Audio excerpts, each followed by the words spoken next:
Good morning.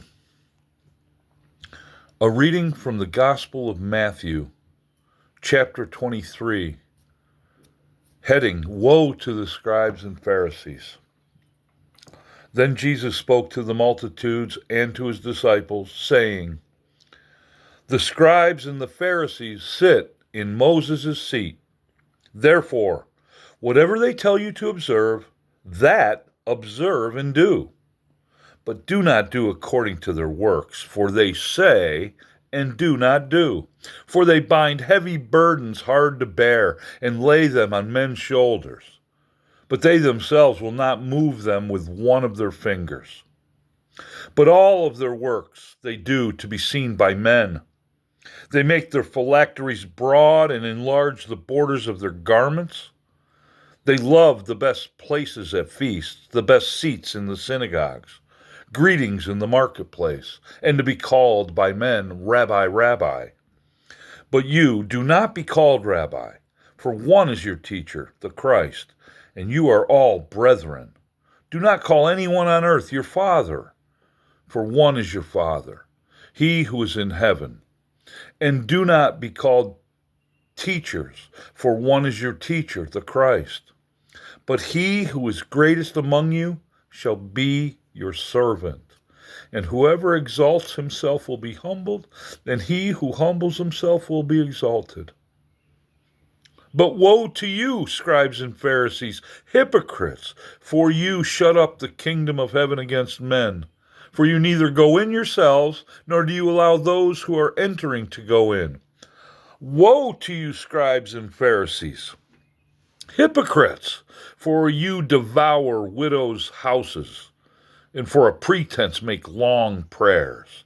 Therefore, you will receive greater condemnation. Woe to you, scribes and Pharisees, hypocrites! For you travel land and sea to win one proselyte, and when he is won, you make him twice as much a son of hell as yourselves.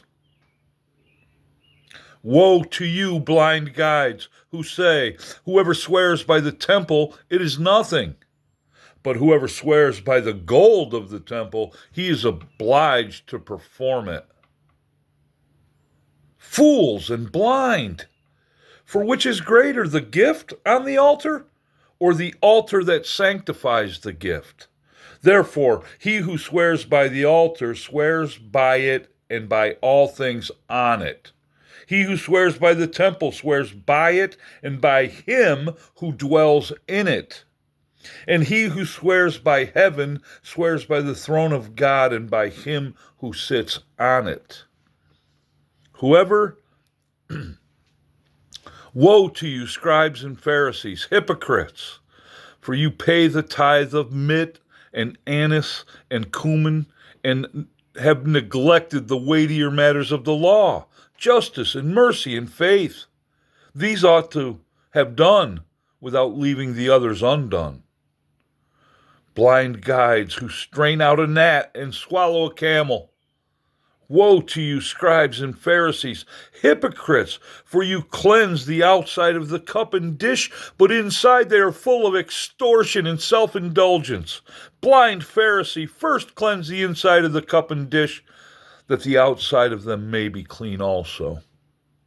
Woe to you, scribes and Pharisees, hypocrites! For you are like whitewashed tombs, which indeed appear beautifully outwardly, but inside are full of dead men's bones and all uncleanness. Even so you also outwardly appear righteous to men, but inside you are full of hypocrisy and lawlessness.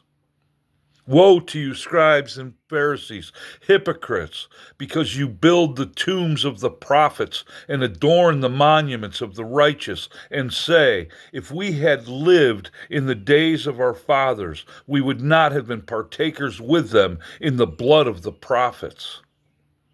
Therefore, you are witnesses against yourselves that you are sons of those who murdered the prophets.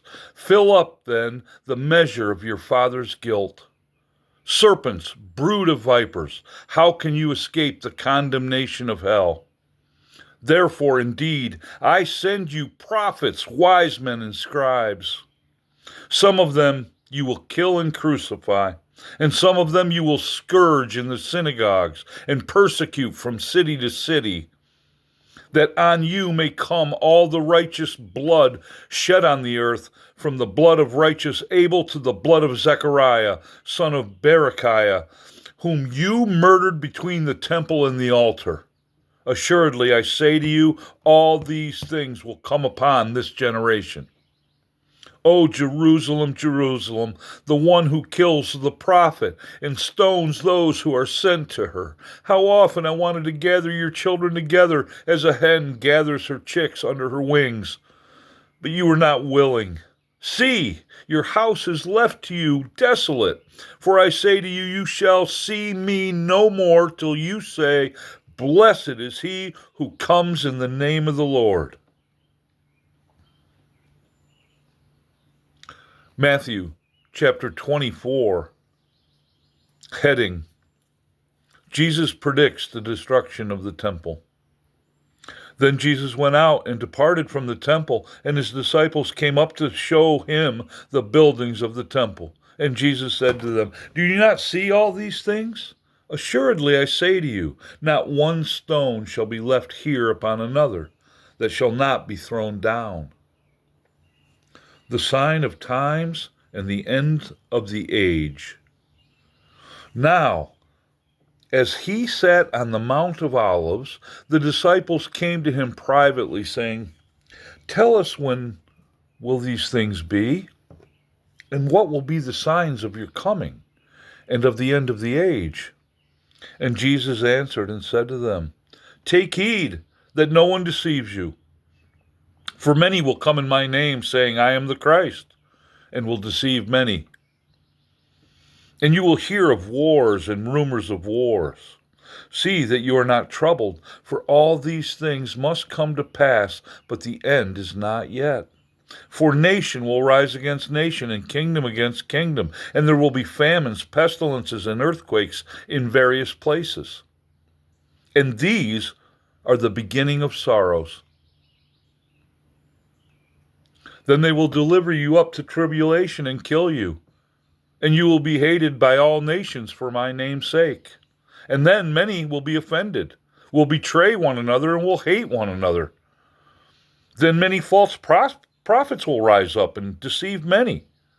And because lawlessness will abound, the love of many will grow cold.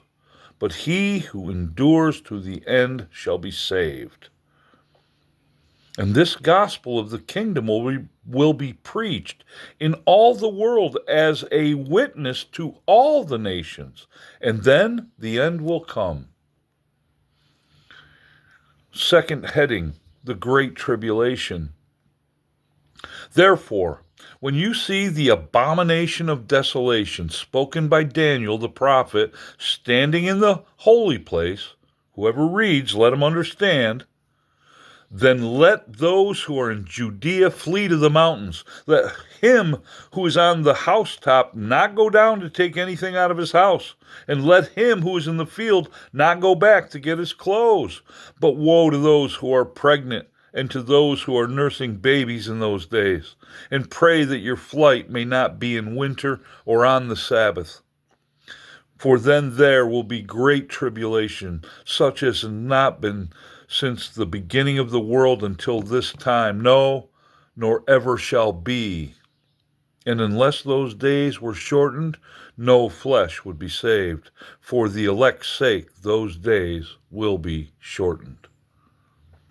Then, if anyone says to you, Look, here is the Christ, or there, do not believe it. For false Christs and false prophets will rise and show great signs and wonders to deceive, if possible, even the elect. See, I have told you beforehand. Therefore, if they say to you, Look, he is in the desert, do not go out. Or look, he is in the inner rooms, do not believe it. For as the lightning comes from the east and flashes to the west, so also will the coming of the Son of Man be. For wherever the carcass is, there the eagles will be gathered together. Third heading, the coming of the Son of Man. Immediately after the tribulation of those days, the sun will be darkened, and the moon will not give its light. The stars will fall from heaven, and the powers of the heavens will be shaken. Then the signs of the Son of Man will appear in heaven, and then all the tribes of the earth will mourn, and they will see the Son of Man coming on the clouds of heaven with power and great glory. And he will send his angels with a great sound of a trumpet, and they will gather together his elect from the four winds, from one end of heaven to another. The fourth heading, the parable of the fig tree. No one knows the day or the hour. Oh, pardon me. Let's go back. Fourth heading, the parable of the fig tree. Now learn this parable from the fig tree. When its branch has already become tender and puts forth leaves, you know that summer is near. So you also, when you see all these things, know that it is near at the doors. Assuredly, I say to you, this generation will by no means pass away till all these things take place. Heaven and earth will pass away, but my words will by no means pass away. Fifth heading, no one knows the day or hour. But of the day and hour, no one knows, not even the angels of heaven, but my Father only. But as the days of Noah were, so also will the coming of the Son of Man be. For as in the days before the flood, they were eating and drinking, marrying and giving in marriage, until the day that Noah entered the ark, and did not know until the flood came and took them all away, so also will the coming of the Son of Man be. Then two men will be in the field, one will be taken, and the other left. Two women will be grinding at the mill, one will be taken and the other left. Watch, therefore, for you do not know what hour your Lord is coming. But know this, that if the master of the house had known what hour the thief would come, he would have watched and not allowed his house to be broken into.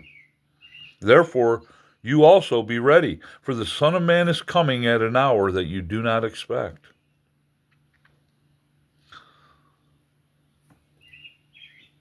Final heading, the faithful servant and the evil servant. Who then is a faithful and wise servant, whom his master made ruler over his household, to give them food in due season? Blessed is that servant, whom his master, when he comes, will find so doing. Assuredly, I say to you, that he will make him ruler over all of his goods. But if that evil servant says in his heart, my master is delaying his coming, and begins to beat his fellow servants and to eat and drink with the drunkards, the master of that servant will come on a day when he is not looking for him, and at an hour that he is not aware of, and will cut him in two and appoint him his portion with the hypocrites. There shall be weeping and gnashing of teeth. The word of the Lord for the people of the Lord.